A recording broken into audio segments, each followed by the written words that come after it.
ঢাকায়, যিনি বাংলার জমিনে কোরআনকে, কোরআনের তাফসীরকে উপহার দিয়েছে, সেই কোরআনের পাখির বাড়ি কোথায়? আমাদের পিরোজপুরে। আর সেই কোরআনের বাড়ির এই পিরোজপুরে আর এই জমিনে বসেই আল্লাহর ওলি শুয়ে আছেন, আর সেই জায়গায় বসে আমরা আজকের মাহফিল করতে এসেছি। তাহলে সুতরাং কথা হবে কোরআন থেকে, ঠিক কিনা পড়েন? বেলালি টিভি সদা সত্যের কথা বলে।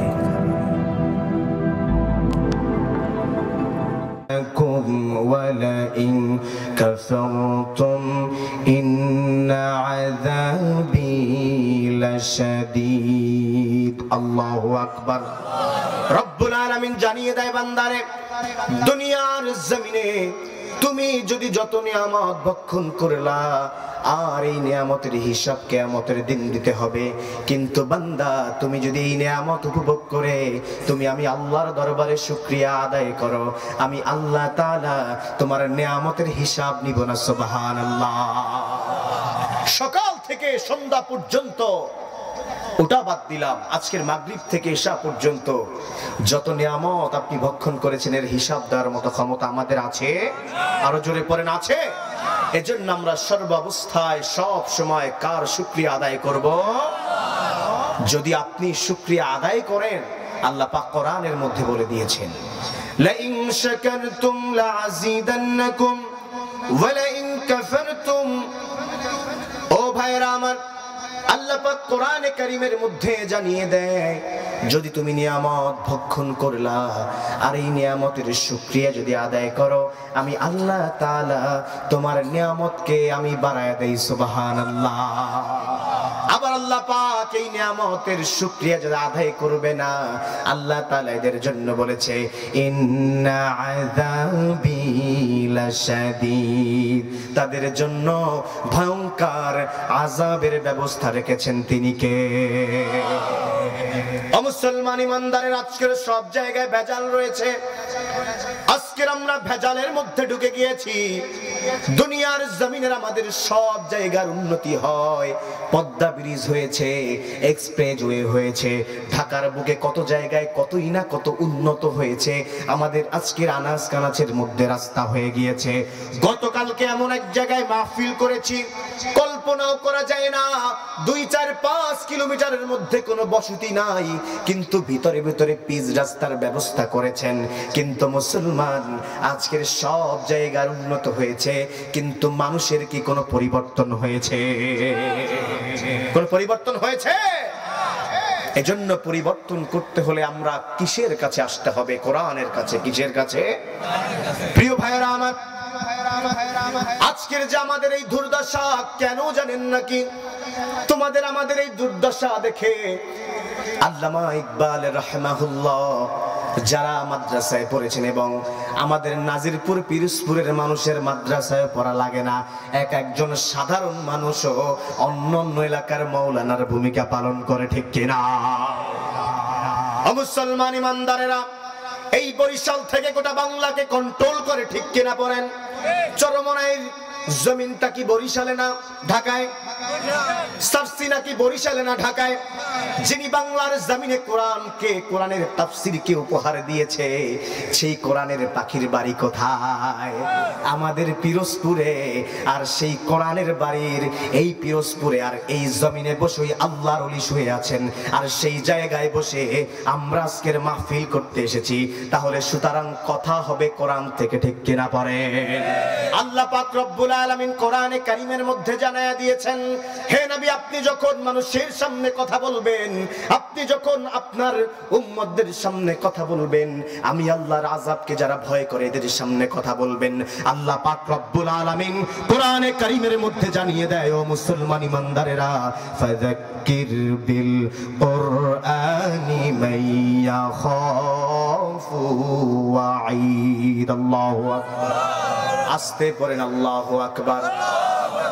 যুবকরা কি ঘুমায়া পড়ছে? এই বাদাম খায়, বাদাম, আমারে কয়টা বাদাম দিয়ে যাও।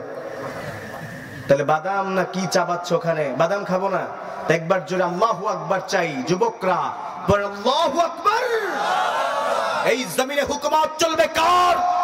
আরেকটু জোরে বলেন, কার হুকুমত চলবে? এই আল্লাহর নাম আপনারা নিতে না নিতে বাতিলরা জালেমরা শাসাইতে শাসাইতে দেয়ালে পিঠ ঠেকায় ফেলেছে, ঠিক কিনা? আর একটু জোরে পড়েন, ঠিক কিনা? এই গাঞ্জাখোর, ইয়াবাখোর, টেন্ডারবাজ, চাঁদাবাজ এই লিডাররা দেশকে কন্ট্রোল করে, কিন্তু এই দেশের হাজার আলেমরা থাকতে এদেশ কন্ট্রোল করতে পারে না। এর একমাত্র কারণ হচ্ছে আমরা কোরআন থেকে দূরে সরে গিয়েছি, ঠিক কিনা? পরে ডক্টর আল্লামা ইকবাল রাহমাতুল্লাহ আলাইহি বলেন, যারা আপনারা বড় বড় ফাজিল কামিলে পড়েছেন তারা তার উক্তি শুনেছেন এবং তার সম্পর্কে সবাই হয়তোবা শুনেছেন। আল্লামা ইকবাল রাহমাহুল্লাহ বলেন, ও জামানে মে মুআজ্জাজতি হ্যায়, ও জামানে মে মুআজ্জাজতি হ্যায়, आमिले कुरान हो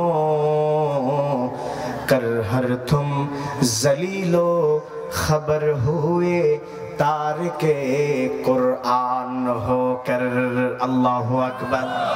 ডক্টর আল্লামা ইকবাল রাহমাহুল্লাহ বলেন, দুনিয়ার জমিনে এক সময় যখন মানুষ কোরআন থেকে সমাজ পরিচালনা করেছিলেন, তখন ওই হোয়াইট হাউস থেকে, সংসদ ভবন থেকে পরিবার পর্যন্ত আল্লাহর কোরআন থেকে যখন চালিয়েছে, তখন মুসলমানদের এই দুর্গতি হয় নাই, তখন মুসলমানদের এই দুর্দশা হয় নাই, তখন মুসলমানদের এই ঝামেলা হয় নাই, আলেম ওলামারা কারাগারে ঢোকে নাই, মুসলমানদের রাস্তাঘাটে অপমান করা হয় নাই।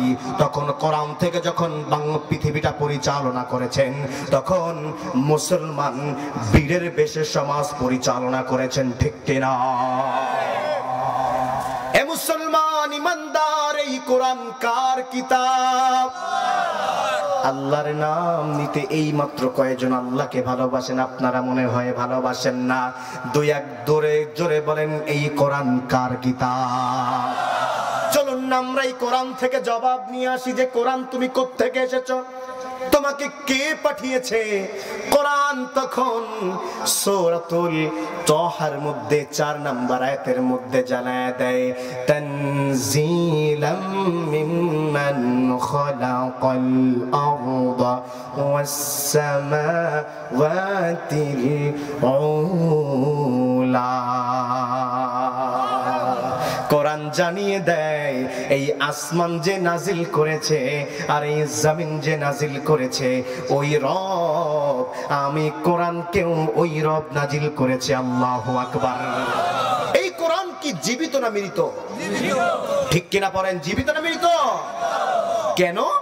এই কোরআন 1450 বছর, প্রায় 1500 বছর হয়ে গিয়েছে কোরআন নাজিল হয়েছে, কিন্তু এই কোরআন কি কেউ ওল্ড বলে প্রমাণিত করতে পেরেছে? এই সাইডের যুবকরা কথা বলেন, কোরআনকে কেউ ওল্ড হিসাবে পরিণত করতে পেরেছে? কোরআন কি নিত্য নতুন, ঠিক কিনা? আজ থেকে 90 দশকের কোরআনের তাফসিরও ইউটিউবে যখন আপনারা শোনেন, মনে হয় যেন গতকালকের তাফসির করা হয়েছে, কারণ কোরআন তো নিত্য নতুন। আর আজকের আপনাদের জন্য এমন একটা মজা নিয়ে এসেছি কোরআন থেকে, যে এই দুনিয়ার হাবিজাবি থেকে সমস্ত সব জায়গাকে বাদ দিতে হবে। আপনাকে 4টা বিষয় নিয়ে এসি, জান্নাত, এই 4টা বিষয় দিয়ে আপনাদের কাছে বিক্রি করে যাব। এই 4টি বিষয় যদি পালন করতে পারেন, জান্নাতের ফয়সালা করে দিবেন কে? প্রিয় ভাইয়েরা আমার, কোরআন এই পৃথিবীতে আসার আগে কোথায় ছিলেন? চলুন না কোরআন থেকে একটু শুনে আসি। কোরআনুল কারীমের মধ্যে সূরা আল বুরুজের মধ্যে 22 নম্বর আয়াতের মধ্যে বলেন, ফি লাউহিম মাহফুজ, আমি সুরক্ষিত ফলকে, আমি কোরআন, আমি ওই আল্লাহর পবিত্র স্থান লাউহে মাহফুজ থেকে আমি নাজিল হয়েছি। সুবহানাল্লাহ। চলুন না, আমি কোরআনের পরিচয় দিলে ঘন্টার পর ঘন্টা দিতে পারি না, না না। কোরআন থেকে এখন শুনবো, কোরআন তুমি দুনিয়ার জমিনে কেন এসেছো, তোমার লক্ষ্য উদ্দেশ্যটা কি? এই লক্ষ্য উদ্দেশ্যটাকে বাস্তবায়ন করে আমি মূল তাফসীরের মধ্যে চলে যাব। বাবাজিরা আমার, কোরআনকে যদি প্রশ্ন করা হয়, কোরআন তুমি কেন এসেছো, কোরআন তখন বলে দেয়, লিতুখরিজান নাসা মিনাজ যুলুমাতি ইলান নূর। ও বাবাজিরা আমার, ও মুসলমানেরা, এই কোরআন কোন হাবিজাবির জন্য আসে নাই, এই কোরআন মুসলমানদের জন্য আসে নাই, এই কোরআন হিন্দুদের জন্য আসে নাই, এই কোরআন লিতুখরিজান নাস, গোটা দুনিয়ার মানব জাতির জন্য আল্লাহ পাক এই কোরআনকে পাঠিয়েছেন, ঠিক কিনা? কোন জায়গায় তো মুসলমানের কথা উল্লেখ করে নাই, কারণ এই কোরআনকে যেই তার লাইফস্টাইল করবে তার লাইফটাই সুন্দর হয়ে যাবে, ঠিক কিনা? জোরে পড়েন ঠিক কিনা? এই কোরআনের আলো যদি ছড়িয়ে যায় এই সমাজ থেকে জুলুমবাজ দূর হবে কি হবে না? সুতরাং কোরআনের মাহফিল বন্ধ করে দেয় কেন জানেন? যদি এই কোরআনকে উন্মুক্ত করে দেওয়া হয় জনগণের সামনে, তাহলে ওর লিডারগিরি ছুটে যাবে, ঠিক কিনা? জোরে পড়েন ঠিক কিনা? কারণ এই বাংলাদেশের 99% মুসলমানের এই জমিনে কোটি কয়েকটা নাস্তিকের জন্য এই বাংলাদেশ আমরা ছেড়ে দেই নাই, ঠিক কিনা বলেন? জোরে বলেন ঠিক কিনা? এই বাংলাদেশ চলবে কোরআন থেকে। টুডে এন্ড টুমরো এই বাংলাদেশে ইসলামী রাষ্ট্র কায়েম হবে, ঠিক কিনা বলেন? সুতরাং লাফালাফি বন্ধ করে দাও, লাফালাফি বন্ধ করে দাও। সময় সংক্ষেপ, সেই সিগন্যাল নিয়ে আসছি বাতিল গুলারে, সেই সিগন্যাল দিব, আর এই সিগন্যাল সম্পর্কে আমরাও কিছু এর থেকে নিব, কারণ আমাদের মধ্যেও মাল নাই, খালি দাড়ি টুপি জুব্বা পাগড়ি হ্যান ত্যান আছে, কিন্তু আমাদের ভিতরে কোনো মাল নাই। প্রিয় ভাইরা আমার, চলুন আজকের সময় সংক্ষেপ, কারণ একটু পরে আমি মাত্র হেল্পার, কারণ একটু পরে আপনার বাসের ড্রাইভার উঠবে। কারণ ওই যখন পিরোজপুর স্টেশনে সকালবেলা যান, বাস স্টার্ট দিয়ে বলে বারবার পিক আপ দেয়, আর আমিও বারবার ওই অ্যাক্সেলেটরে পিক আপ দিচ্ছি, কারণ আল্লাহর ওলি এখনই আসবেন, আল্লাহর ওলি আপনাদেরকে দোয়া করে জান্নাতে পাঠায় দিবেন। চলুন না প্রিয় ভাইয়েরা আমার, রহমতপুরের পীর সাহেব হুজুর কি কোরআন বিরোধী? তিনি কি কোনোদিন নামাজ পড়তে নিষেধ করেছে? কিন্তু বাংলার জমিনে এমন কুলাঙ্গারের বাচ্চা আছে, এমন জালেমের বাচ্চা রয়েছে, বলে নামাজ রোজা লাগে না, নামাজ রোজা অন্তরের মধ্যে। জোরে পড়ি নাউজুবিল্লাহ। এই নাউজুবিল্লাহটা আসতে বলছো কেন? আরো জোরে পড়ি নাউজুবিল্লাহ। মুসলমান ইমানদারেরা, চলুন না